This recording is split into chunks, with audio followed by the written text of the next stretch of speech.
ألا بذكر الله تطمئن القلوب. السلام عليكم ورحمة الله وبركاته. إن الحمد لله نحمده ونستعينه ونستغفره ونعوذ بالله من شرور أنفسنا وسيئات أعمالنا من يهده الله فلا مضل له ومن يضلل فلا هادي له وأشهد أن لا إله إلا الله وحده لا شريك له وأشهد أن محمدا عبده ورسوله. يا أيها الذين آمنوا اتقوا الله حق تقاته ولا تموتن إلا وأنتم مسلمون. يا أيها الناس اتقوا ربكم الذي خلقكم من نفس واحدة وخلق منها زوجها وبث منهما رجالا كثيرا ونساء واتقوا الله الذي تساءلون به والأرحام إن الله كان عليكم رقيبا. يا أيها الذين آمنوا اتقوا الله وقولوا قولا سديدا يصلح لكم أعمالكم ويغفر لكم ذنوبكم ومن يطع الله ورسوله فقد فاز فوزا عظيما. أما بعد فإن أحسن الكلام كلام الله سبحانه وتعالى وخير الهدي هدي محمد صلى الله عليه وآله وسلم وشر الأمور محدثاتها فإن كل محدثة بدعة وكل بدعة ضلالة وكل ضلالة في النار. Akhwati wa akhwati billah, azani Allah wa iyyakum jami'an wa rahimani wa rahimakum. Masih melanjutkan dalam bab wara', yaitu contoh praktis dari riwayat para salaf di dalam hal wara', di antaranya dalam berfatwa, kemudian beratnya mereka untuk meriwayatkan hadis dari Rasulullah sallallahu alaihi wasallam. Diriwayatkan dari Mujahid, beliau berkata, sahibtu bin Umar radhiyallahu taala anhuma ilal Madinah. Falam asma'hu yuhadditsu an Rasulillah sallallahu alaihi wasallam illa hadisan wahidan. Qala kunna 'inda an-nabi sallallahu alaihi wasallam fa utiya bi jummarin faqala inna minasyajari syajaratan masaluha kamathalil muslim fa aradtu an aqula hiya an-nakhlatu fa idza ana asgharul qaum fasakattu. Qala an-nabi sallallahu alaihi wasallam hiya an-nakhlatu. Qala Abdullah fa haddathtu bihi wa haddathtu abi bima waqa'a fi nafsi wa qala la an takuna qultaha ahabbu ilayya min an yakuna li kadza wa kadza. Imam Mujahid rahimahullah, murid daripada Abdullah ibnu Umar radhiyallahu ta'ala anhuma, beliau berkata, saya pernah menemani dalam satu safar perjalanan, menemani Abdullah ibnu Umar radhiyallahu anhu ketika menuju Madinah, dan sepanjang perjalanan alam asma'hu yuhaddits an Rasulillah sallallahu alaihi wasallam illa hadisan wahidan, dan saya tidak mendengar Abdullah ibnu Umar radhiyallahu anhu menyampaikan satu hadis yang didengarnya dari Rasul sallallahu alaihi wasallam selain satu. Tidak mendengar dari Rasul sallallahu alaihi wasallam menyampaikan sesuatu dari Rasul sallallahu alaihi wasallam selain satu hadis saja. Dan satu hadis ini yaitu beliau mengatakan, kunna 'indan Nabi sallallahu alaihi wasallam, kami pernah dulu ada di majelisnya Nabi sallallahu alaihi wasallam. Fautiya bi jummarin, lalu didatangkan kepada Nabi sallallahu alaihi wasallam yaitu satu hidangan. Faqala, maka Nabi sallallahu alaihi wasallam kemudian beliau bersabda, Inna minasyajari syajaratan masalua kamatsalil muslim. Sungguhnya ada sebuah pohon, ada di antara pohon itu sebuah pohon yang perumpamaan pohon itu seperti perumpamaan diri seorang muslim. Ada sebuah pohon yang perumpamaannya adalah seorang muslim. Maknanya pohon ini sifatnya seperti orang muslim. Maka kata Abdullah bin Umar radhiyallahu anhu, fa'aradtu an aqul hiya an-nakhlah. Saat itu saya ingin menjawab pertanyaan Nabi sallallahu alaihi wasallam bahwa pohon itu adalah pohon kurma. Fa idza ana asrarul qaum, namun saya melihat diri saya ini adalah orang yang paling kecil di dalam majelisnya Nabi sallallahu alaihi wasallam. Fasakat, maka pun saya pun diam. Qala Nabi sallallahu alaihi wasallam, kemudian Nabi sallallahu alaihi wasallam menjawab karena tidak ada sahabat yang menjawab. Dia an-nakhlah, pohon yang sifatnya seperti orang muslim itu pohon kurma. Qala Abdullah, berkata Abdullah yakni Ibnu Umar radhiyallahu anhuma, fahaddatstu abi bima waqa'a fi nafsi. Saya kemudian ceritakan kepada ayahku yakni Umar bin Khattab radhiyallahu anhu mengenai apa yang terbesit di dalam hatiku ketika Nabi sallallahu alaihi wasallam menanyakan pohon apakah yang mirip dengan pribadi orang muslim. Saya waktu itu artinya menceritakan Abdullah bin Umar, saya waktu itu berpikir itu adalah pohon kurma. Namun karena saya kecil sehingga saya tidak berani mengatakannya, saya diam.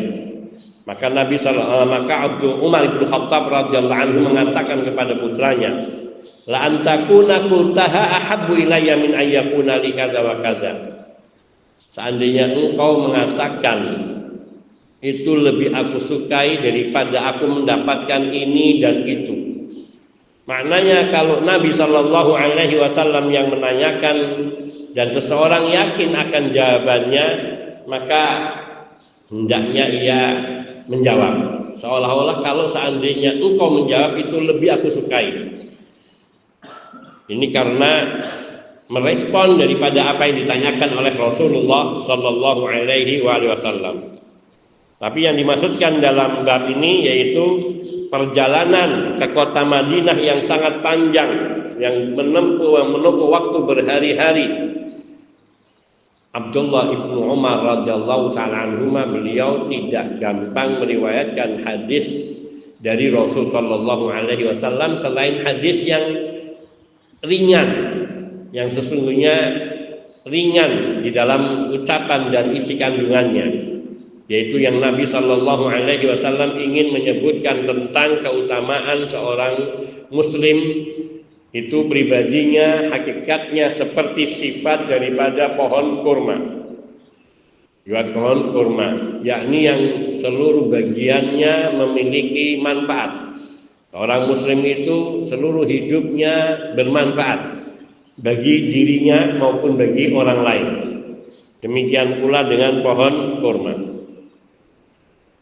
Kemudian riwayat lain, Saleh Ad-Dahan ini mengatakan, "Ma sami'tu Jabir bin Zaid radhiyallahu anhu qattu yaqulu qala Rasulullah sallallahu alaihi wasallam i'daman wa ittiqa'an ay yakdib alaih."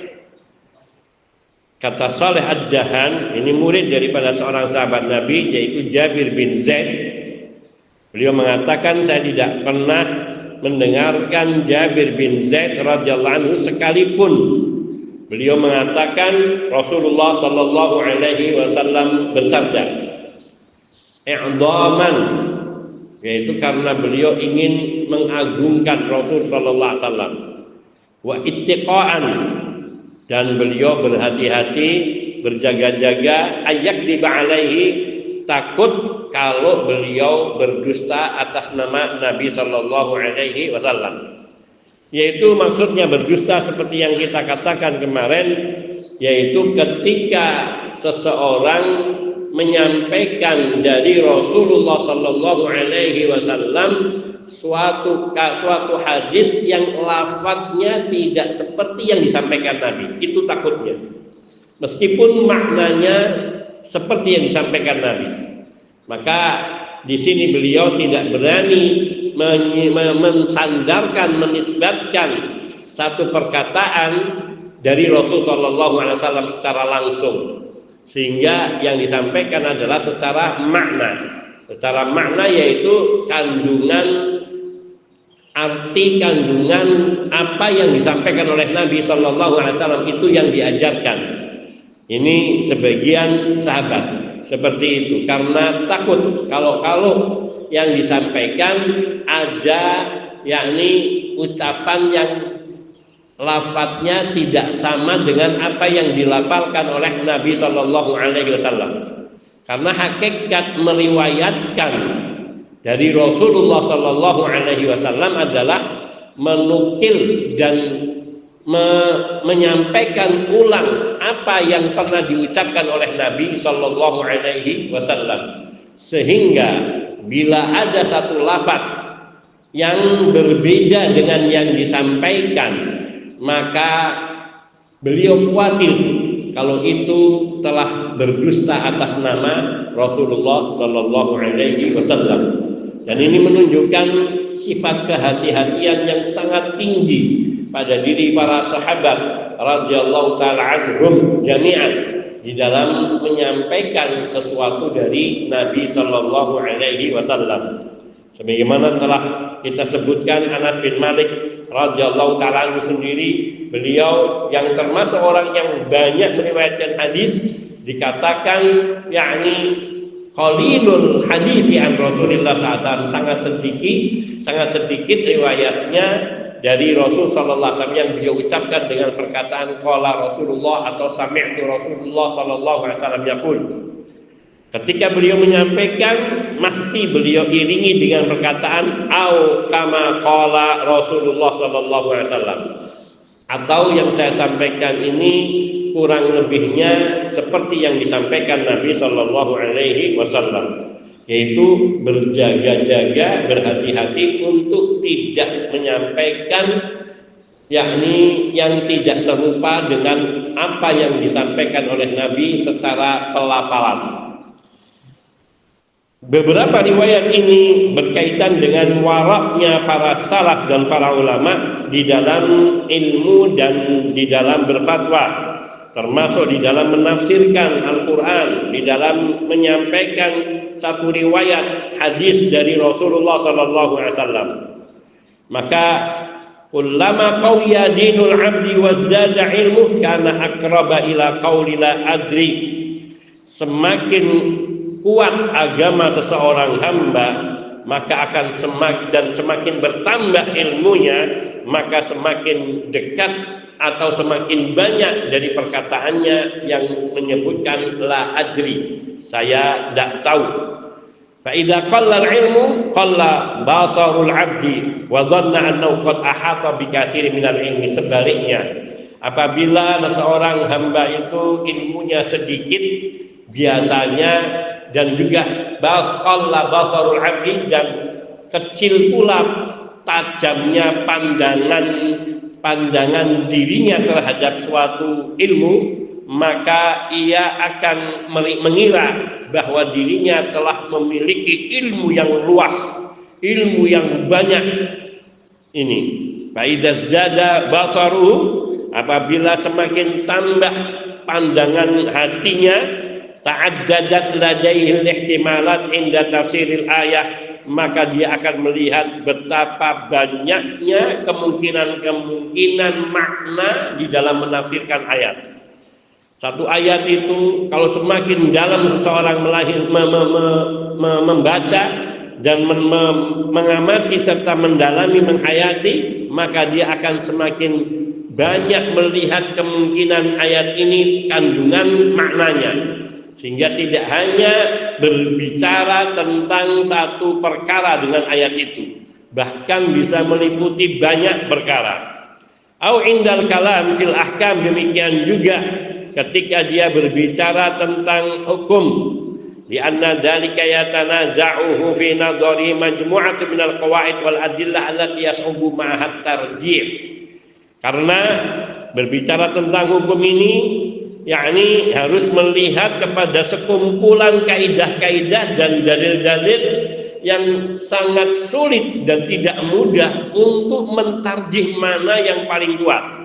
Dalam masalah fikih hukum itu beratnya tidak hanya dengan satu hadis kemudian kita bisa menetapkan hukumnya mutlak begini. Hadis ini memang menyebutkan hukumnya seperti ini, tetapi itu bukan hukum mutlak bahwa sesuatu itu hukumnya seperti ini. Oleh karena itu harus menggabungkan semua dalil-dalil dan kaidah-kaidah fikhiyah di dalam masalah tersebut.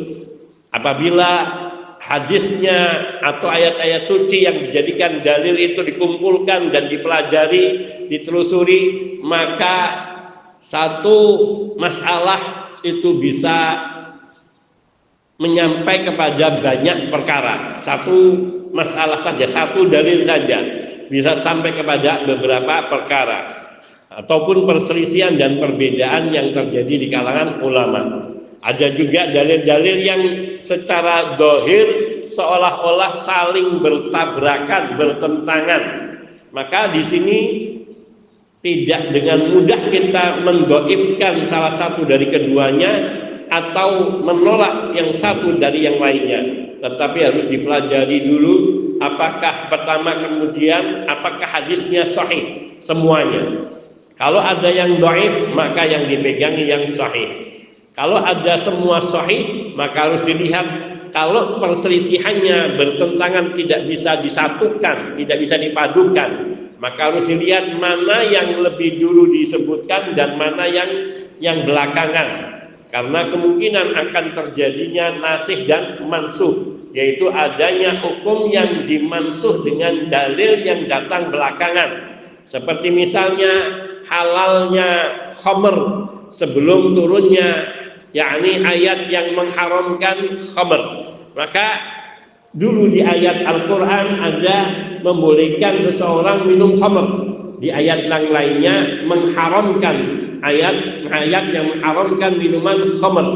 Ini bukan berarti ayat yang pertama dan kedua atau kedua ayat ini berbenturan secara mutlak, akan tetapi yakni bahwa ayat-ayat yang berbicara tentang pengharaman khamr itu bergradasi atau berangsur-angsur. Jadi pertama Allah Subhanahu wa taala hanya mengingatkan tentang bahaya atau buruknya atau negatifnya minuman khamr. Meskipun dipandang dirasakan ada manfaatnya, akan tetapi madharatnya lebih besar. Baru kemudian ayat lain berikutnya larangan untuk melakukan sholat dalam keadaan orang mabuk karena pengaruh khamr. Dan itu waktunya lama. Baru setelah itu turunlah ayat yang mengharamkan secara mutlak minuman khamr. Pertama karena minuman khamr di zaman bangsa Arab, di zaman sebelum Islam, itu sesuatu yang mengakar. Mungkin barangkali kalau kita seperti minum teh, jadi ia menjadi minuman yang sangat, apalagi kalau sudah nyandu, orang sudah kecanduan dengan khamr, maka tidak mudah. Maka Allah Subhanahu wa taala pertama kali yaitu menurunkan ayat yang menyebutkan tentang dosa ataupun keburukan dan madharat dari khamr lebih besar daripada manfaatnya. Wa ismu ma akbaru min naf'ihima, yaitu khamr dan maisir, minuman keras dan judi. Itu dosanya ataupun madharatnya lebih besar daripada kemanfaatnya. Kemudian setelah mereka ada yang tahu bahwa khamr itu mengandung madharat yang besar sebagaimana disebutkan oleh Allah Subhanahu wa taala pada ayat yang pertama ini, baru kemudian mereka sebagian ada yang mengurangi, bahkan ada yang menghentikan, ada yang belum memulai minum, dia menahan dirinya dan tidak minum. Baru kemudian kalau kita seperti ada peringatan rokok membunuhmu, Nah, ini semacam itu adalah satu tahapan di dalam mencegah seseorang untuk terjatuh kepada kecanduan. Artinya apa? Disepakati oleh semua dokter, bahkan disepakati oleh semua orang bahwa rokok membunuhmu, madorotnya lebih besar daripada manfaatnya. Yang ini mengisyaratkan seperti itu. Bagaimana seorang yang sudah kecanduan rokok itu, Allahu Akbar, sudah membaca peringatan ini pun dia tetap akan mengkonsumsinya. Nah, sama dengan minuman khamr itu, ia hakikatnya juga membunuh seseorang, yaitu merusak akalnya, pikirannya, merusak jasmaninya, membuat kerusakan pada orang lain pada keadaan ketika mabuknya dan sebagainya. Itu. Kemudian ayat yang berikutnya yang Allah mengatakan wala taqrabus sholata wa antum sukara. Ya ayyuhalladzina amanu la taqrabus sholata wa antum sukara hatta ta'lamu ma taquluna. Wahai orang-orang yang beriman, janganlah kamu mendekati sholat dalam keadaan kamu masih mabuk sampai kamu sadar dengan apa yang kamu ucapkan. Kasus ini ketika ada seseorang sahabat, beberapa sahabat yang menjadi imam dalam sholat dalam keadaan mabuk, sehingga bacaannya muter, tidak selesai, berpindah dari satu surat ke surat yang lainnya, yang kemudian turun ayat di antaranya Abdurrahman bin Auf dan juga yang lainnya. Kemudian larangan ini muncul, barulah kemudian para sahabat mulai mengurangi, yang biasa mereka yang sudah kecanduan mulai mengurangi. Karena waktu sholat sangat berdekatan, terutama seperti maghrib, zuhur, asar, maghrib, isya, sehingga mereka mengurangi waktu minumnya. Mungkin minumnya hanya di waktu duha atau setelah isya, yang kemudian datang terakhir larangan, yakni yang menyebutkan innamal khamru wal maisir wal azlam wal ansabu rijsum min amali syaitan fajtanibuh, yang kemudian melakukan larangan secara mutlak. Dan saat itu keimanan para sahabat radhiyallahu ta'ala anhum telah tertanam kuat, sehingga pada saat mereka sedang memegang khamr untuk dituangkan atau sudah diminum sebagiannya dan berteriak sahabat-sahabat Rasul sallallahu alaihi wasallam ketika telah mendengar turunnya ayat di atas, maka mereka pun meneriakkan sungguhnya Rasulullah sallallahu alaihi wasallam telah menerima wahyu dari Allah yang mengharamkan khamr. Maka mereka semua membuang khamr-khamr itu di jalanan, mengeluarkan yang masih ada di rumah dan ditumpahkan semua di jalanan, sehingga jalanan kota Madinah itu dipenuhi dengan khamr-khamr seperti yakni sampah khamr. Kalau di kita sampah betulan, ini di Madinah sampah khamr. Dan ini karena ketaatan dan keimanan mereka kepada Nabi SAW. Ini sebuah contoh bagaimana mentarjih, yaitu suatu masalah dengan dalil-dalil yang dohirnya saling bertentangan. Yang satu menyebutkan ada manfaatnya, yang kemudian menyebutkan larangannya hanya pada saat sholat saja, dan ketiga secara mutlak. Dan juga lainnya, dalil-dalil lainnya seperti bolehnya ziarah kubur dan juga adanya larangan ziarah kubur, bahwa sungguhnya awalnya adalah terlarang karena itu dekat kepada masa jahiliyah yang mereka dahulu biasa menyembah dan meminta kepada orang-orang yang telah meninggal dunia. Maka ketika akidah telah tertanam baik, baru kemudian diizinkan mereka untuk menziarahi kubur. Dan ini menggunakan kaidah-kaidah kapan suatu larangan itu menjadi hukumnya mubah, menjadi hukumnya larangan itu menjadi sesuatu yang kapan perintah itu menjadi hukumnya suatu perintah yang mubah dan bukan sunnah dan bukan wajib, yaitu ketika sebelumnya adanya larangan untuk ziarah kemudian dibolehkan atau diperintahkan untuk ziarah, maka perintahnya bukan hukumnya sunnah tetapi hanyalah mubah. Sehingga kaidahnya berbunyi al-amru ba'dan nahyi yubihu al-ibahah, bahwa suatu perintah dari Nabi setelah sebelumnya adanya larangan, maka perintah tersebut berfungsi sebagai hukum boleh, bukan sunnah, bukan wajib. Karena Nabi Shallallahu Alaihi Wasallam mengatakan, "Kuntu nahaitukum an ziyaratil kubur ala fazuruha." Dahulu aku mengharamkan kalian atau melarang kalian dari ziarah kubur, maka sekarang silahkan kalian menziarahinya. Maka perintah ziarahlah kalian, bukan perintah wajib, bukan perintah sunnah, tapi perintah yakni kebolehan, menunjukkan boleh kalian ziarah kubur dengan tetap menjaga adab-adab kubur. Atau yakni para ulama, mereka yang semakin dalam ilmunya dan semakin tajam, dia tidak berani memastikan hukum suatu masalah secara mutlak, tetapi akan selalu mencoba melihat dari riwayat-riwayat yang menyebutkan tentang hal itu. Wa ghayata ma yaqulu fi ma lam yarid fihi nas al-aqrab fi hadhihi mas'alah kada wa adullu shawab kada.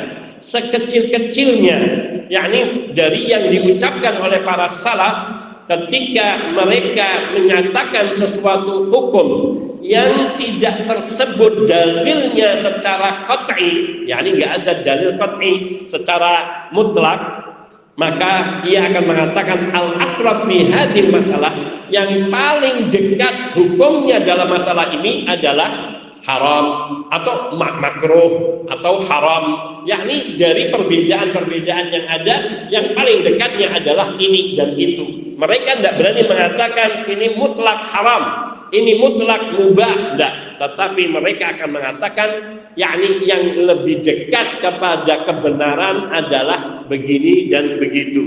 Ini adalah kehati-hatian mereka. Wa adullu shawab kada, dan menurut saya yang lebih benar adalah jawabannya seperti ini. Tapi kalau orang itu orang yang luas ilmunya, yang luas tajam pandangannya di dalam masalah ilmu. Wa idza qallat bid'atu, tapi kalau ilmunya sedikit, dia akan berkata indi, menurut saya. Kalau di sana adullu, menurut prasangka saya. Kalau ini menurut saya kaza, hukumnya ini. Walladzi arahu kaza, yang saya lihat hukumnya seperti ini. Wa tahqiqul ladzi la yajuzu al-udul anhu huwa kaza wa kaza, yakni yang ditetapkan dalam penelitian alladzi la yajuzul udul, yang tidak boleh seseorang keluar dari ini adalah begini dan begini. Ini kalau ilmunya kurang tentang suatu masalah, tidak memiliki dasar. Yakni ketika tidak ada dalil yang dia miliki berkaitan satu masalah, maka dia akan mengatakan menurut saya. Jadi pandangan ini adalah kembali kepada pandangan diri seorang alim, bukan orang awam. Walladzi arahu kada, yang menurut pandangan saya, yang saya lihat atau yang berdasarkan penelitian, yakni yang tidak boleh seseorang keluar darinya adalah dari masalah ini adalah begini dan begini. Wa huwa shaghirun fil ilmi, ini adalah orang yang ilmunya sedikit. Walam yuhasil katsiran minhu, dan dia tidak memiliki banyak riwayat. Wala rubbama da'a lil mubahalah fil masalah, kalau orang ilmunya kecil, maka kadang-kadang sampai berani nantang mubahalah di dalam satu masalah. Dalam masalah-masalah yang khilafiyah, dia sampai berani mengatakan, ayo kita mubahalah. Kalau kamu nggak percaya hukumnya ini adalah halal atau haram dan sebagainya. Wa huwa lam yajma' atrafah, padahal dia belum mengumpulkan semua dalil-dalil dalam masalah tersebut. Karena mungkin kita tidak tahu ada dalil yang menyebutkan kebolehan di dalam kondisi tertentu. Seperti contohnya masalah Nabi Shallallahu Alaihi Wasallam, beliau menyampaikan sebuah riwayat, la yashrabanna ahadukum qa'iman, hendaknya seseorang jangan minum sambil berdiri. Kata-kata la yashrabanna, janganlah seseorang itu minum, ada larangan untuk minum berdiri. Bahkan di situ menggunakan tauqidain, yaitu la yashrabanna. Kalau taukid satu, la yashraban. Kalau tidak ada penegasan kalimat ini, ucapan la yashrab, La yashrab ahadukum wa huwa qa'iman. Tidaklah seseorang minum berdiri. Tapi ini la yashrabanna, ada dua penegasan, penguatan. Maknanya ada larangan yang sangat kuat yang mengisyaratkan seolah-olah ini larangannya adalah haram. Namun di sana ada riwayat Nabi Shallallahu Alaihi Wasallam, beliau sebagaimana dikatakan oleh Anas bin Malik radhiyallahu taala anhu, kalau saya tidak salah, yakni beliau mengatakan ra'aitu Nabi Shallallahu Alaihi Wasallam yashrabul zamzam wa huwa qa'im, atau kama qala Anas. Aku melihat Nabi Shallallahu Alaihi Wasallam, atau riwayatnya Ali, aku melihat Nabi Shallallahu Alaihi Wasallam minum air zam-zam dalam keadaan berdiri. Maka di sini melahirkan banyak perselisihan pandangan ulama. Ada yang mengatakan bahwa hukum minum berdiri haram mutlak. Nah, hadis ini menyebutkan bahwa, yakni hadis Anas atau hadis Ali ini menyebutkan bahwa Rasulullah SAW minum air zam-zam berdiri. Maka di sini ada berbagai macam pendapat bagi yang mengharamkan. Yang pertama, yang berpendapat haramnya minum sambil berdiri, maka bolehnya hanya pada saat minum air zam-zam. Ada lagi mengatakan, yaitu ketika itu dalam kondisi desak-desakan ramai, karena pada saat sedang berhaji, Rasulullah SAW berhaji dengan para sahabatnya, maka di situ Nabi minumnya sambil berdiri. Ada lagi yang mengatakan isyarat berdirinya Nabi SAW ketika minum air zam-zam mengisyaratkan bahwa larangan minum sambil berdiri tidak sampai kepada derajat haram, hanya sampai pada derajat makruh. Nah, di sini ada perselisihan, perbedaan pendapat di kalangan ulama dengan mendatangkan dalil-dalil yang lainnya. Dan itulah cara Ahlus Sunnah wal Jamaah, para ulamanya tidak memutuskan satu perkara kecuali setelah terkumpulnya dalil-dalil yang berkaitan dengan masalah tersebut. Walam yuhid bijawani dia, orang yang ilmunya kecil, dia tidak menguasai seluruh aspek dalam sebuah masalah, sehingga dia tidak tahu bagaimana satu masalah ini dihukumi, ia sunnahkah, wajibkah. Karena Nabi SAW tidak mengatakan hadhihi sunnah, hadza wajib, hadza makruh, wa hadza haram. Bahasa Nabi SAW hanya larangan, perintah atau larangan, boleh atau tidak boleh secara umum. Yang boleh tidak bolehnya, apakah bolehnya ini adalah sifatnya boleh dilakukan, boleh tidak, yang isyaratnya tidak memiliki keutamaan, atau dia memiliki keutamaan ketika dilakukan, atau bolehnya itu mengandung kemakruhan. Tidak bolehnya apakah ia haram ataukah dia makruh. Ini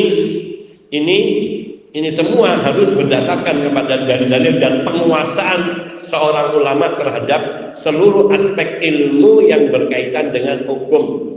Wa hadza amrun yaqa'u katsiran li ba'di talabatil ilmi wa yaqa'u katsiran aidan lil 'amah. Perkara kesalahan serupa ini sering terjadi pada sebagian penuntut ilmu yang tergesa-gesa berfatwa sebelum ia mengetahui dengan benar dan mendalam. Maka bagi penuntut ilmu harusnya tidak menyampaikan hanya semata-mata berpegang kepada dalil yang dia baca, namun dia harus merujuk kepada perkataan ulama dalam masalah tersebut. Dan apa dalil yang digunakan oleh ulama itu juga harus dia ketahui. Ketika masalah banyak sekali dalam masalah perniagaan, jual beli misalnya, maka harus diperhatikan dalam jual beli ini, yakni masalah misalnya jual beli online, dropship atau yang sejenisnya, ini atau menjadi agen. Nah, ini harus mengetahui secara detail kaidah-kaidah fikihnya dan dalil-dalil dari hadis-hadis Nabi maupun dari Al-Quran yang secara umum yang menjadi landasan bagi hukum amalan itu. Maka ketika kita tidak sampai kepada kekuasaan itu, ya harus merujuk kepada perkataan ulama dalam masalah tersebut, dengan yakni juga mengetahui dalil-dalil yang dijadikan sandaran oleh ulama-ulama tersebut, yaitu merujuk kepada fatwa para ulama ataupun kitab-kitab mereka, agar apa? Kita tidak terjatuh kepada kekeliruan di dalam berfatwa. Karena ini yang sering terjadi pada para penuntut ilmu. Wa yaqau katsiran aidan lil amah, juga banyak sekali di kalangan orang awam yang dengan mudahnya memberi hukum terhadap satu masalah padahal dia tidak mengetahui dasarnya. Atau kadang-kadang seorang orang awam yang terlalu fanatik kepada seseorang ulama atau kelompok sehingga dia menolak hadis-hadis yang sahih yang bersumber dari Rasulullah sallallahu alaihi wasallam.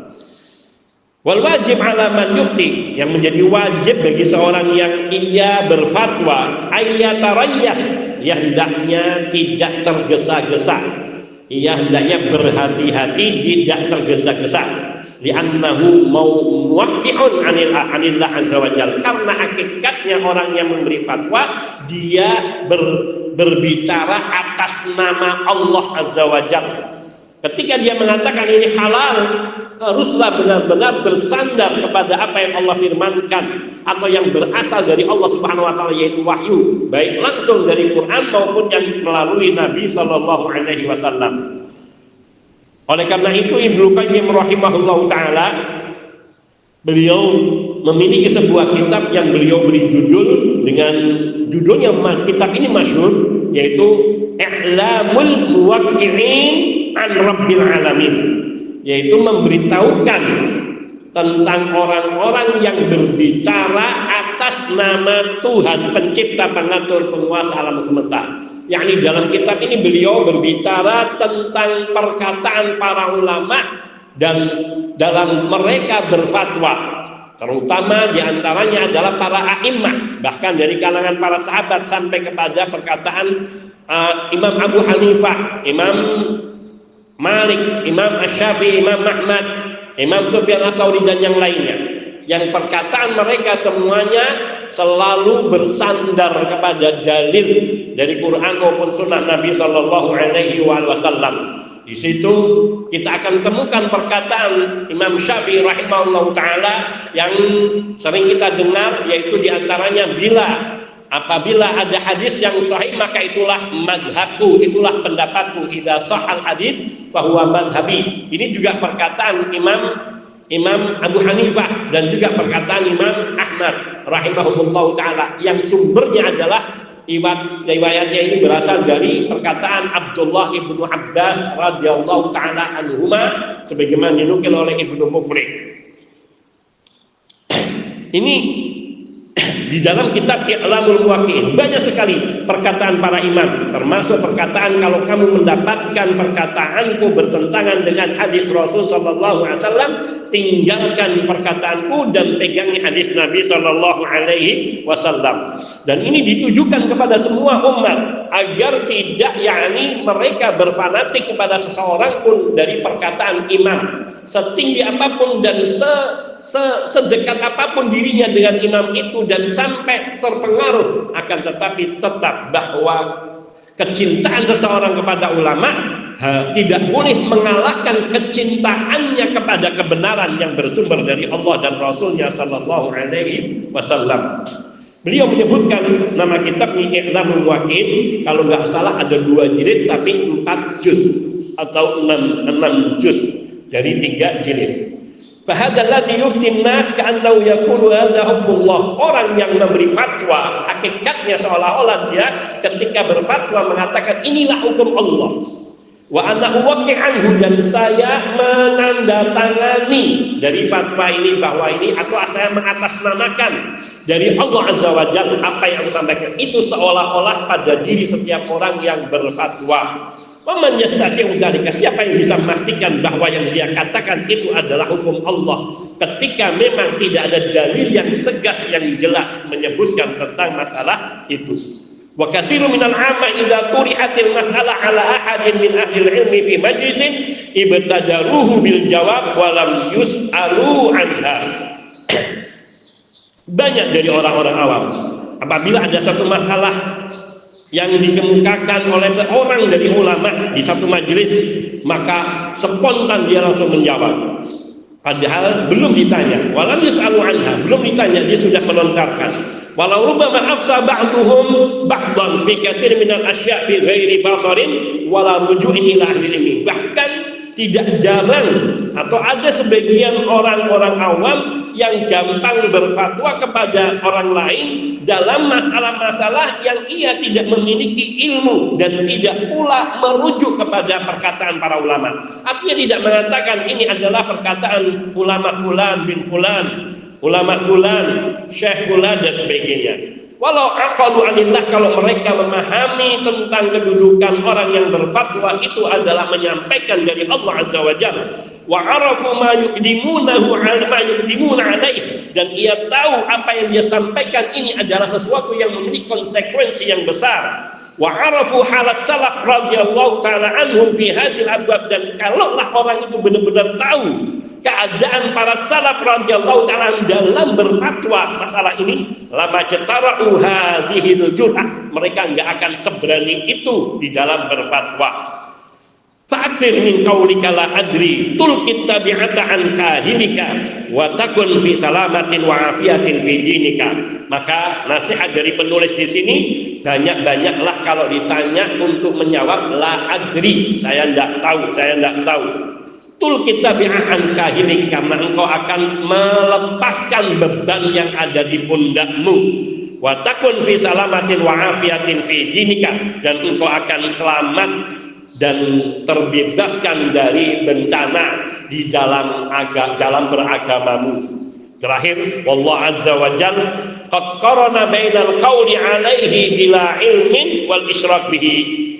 Allah Subhanahu wa taala yakni sebagaimana tersebut terdahulu, yakni kadang-kadang atau banyak menyamakan dan menyandingkan ucapan atas nama Allah dengan perbuatan syirik. Maknanya orang yang berbicara mengatasnamakan Allah padahal bukan dari Allah, itu disamakan seperti orang yang menyekutukan Allah Azza wa Jalla. Wala taqfu ma laysa laka bihi ilmun inna sam'a wal basara wal fuada kullu ulaika kana anhu mas'ula, dan juga sebagainya. Itu larangan untuk berbicara tanpa dasar ilmu, karena hakikatnya dia berbicara atas nama Allah Azza wa Jalla. Maka yang bagi at-taharruzu fi hadzal babi wal ihtiyat, seseorang hendaknya dia berhati-hati dan sangat hati-hati di dalam berfatwa. Wa alla yuqi'al insanu nafsahu fi ma dhayqa huwa fi ghinan anha, dan jangan sampai seseorang menjerumuskan dirinya ke dalam kesulitan yang ia sesungguhnya tidak membutuhkannya. Artinya dia nggak perlu menjerumuskan dirinya di dalam keburukan dengan seenaknya berfatwa. Karena ketika fatwanya ternyata salah dan diamalkan orang, didengar orang atau dijadikan sebagai pegangan, maka terjadilah bencana. Maka hendaknya dia mengatakan, seperti contohnya, apakah seseorang ketika seorang suami mengatakan kepada istrinya, kamu saya talak dengan 3 talak dalam satu majlis sekali ucapan, apakah jatuh talaknya talak 3 yang berarti itu talak bain kubro, yang ia tidak bisa menikahi kembali istrinya sampai istri itu menikah dengan orang lain secara sukarela, dan sampai dia diceraikan atau ditinggal mati oleh suaminya,